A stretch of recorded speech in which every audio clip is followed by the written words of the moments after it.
एक गिलास पानी से घर को 1 साल तक बिजली। नाव के संलयन से ऊर्जा उत्पादन के प्रयोग में बड़ी सफलता।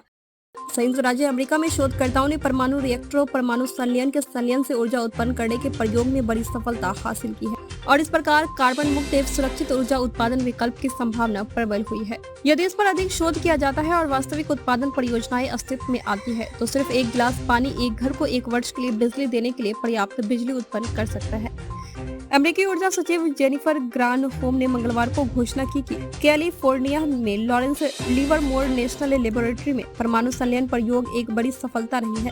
उन्होंने यहां प्रयोगशाला विशेषज्ञों के साथ एक प्रेस वार्ता कर यह घोषणा की है। ग्रैनहोम ने कहा कि प्रयोग की सफलता के कारण रक्षा के क्षेत्र में एक बड़ी क्रांति के साथ साथ स्वच्छ ऊर्जा उत्पादन क्षितिज पर है। परमाणु ऊर्जा के उत्पादन के दौरान परमाणु नाभिक विखंडन होती है। इस तरह 2 परमाणु नाभिकों के संलयन से बड़ी ऊर्जा उत्पादन होता है। सूर्य जैसे तारों में ऊर्जा इसी नाभ के संलयन का परिणाम है।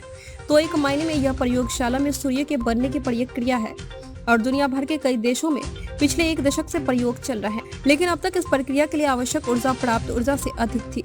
परमाणु संलयन की प्रक्रिया में ड्यूटेरियम और ट्रिटियम को हाइड्रोजन के समस्थानिकों में संयोजित किया जाता है। इस क्षेत्र के शोधकर्ताओं में जानकारी दी है कि 1 गिलास पानी से निकलने वाले ड्यूटेरियम से एक घर को 1 साल के लिए पर्याप्त ऊर्जा मिल सकती है।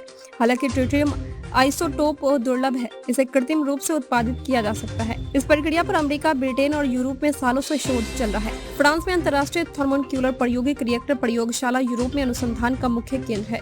इस प्रयोग में चीन, अमेरिका, यूरोपीय संघ, रूस, जापान, दक्षिण कोरिया जैसे 35 देश इस प्रयोग में भाग ले रहे हैं। परमाणु ऊर्जा की तुलना में स्वच्छ और सुरक्षित परमाणु ऊर्जा सबसे कम प्रदूषण फैलाने वाला स्रोत है, लेकिन इससे जो कचरा पैदा होता है वह खतरनाक होता है। इसे सालों तक सीमेंट की बहुत मोटी परत के नीचे दबा कर रखना पड़ता है।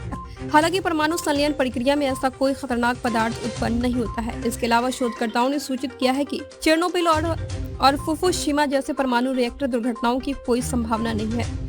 कैसे पैदा होगी बिजली? परमाणु संलयन से उत्पन्न ऊर्जा से उबलते पानी से उत्पन्न भाप टरबाइनों को चलाएगी और बिजली उत्पन्न करेगी। परमाणु ऊर्जा संयंत्रों में इसी विधि का उपयोग किया जाता है। हालांकि इस प्रक्रिया को बड़े पैमाने पर करना और शहरों के लिए पर्याप्त बिजली पैदा करना बहुत महंगा है।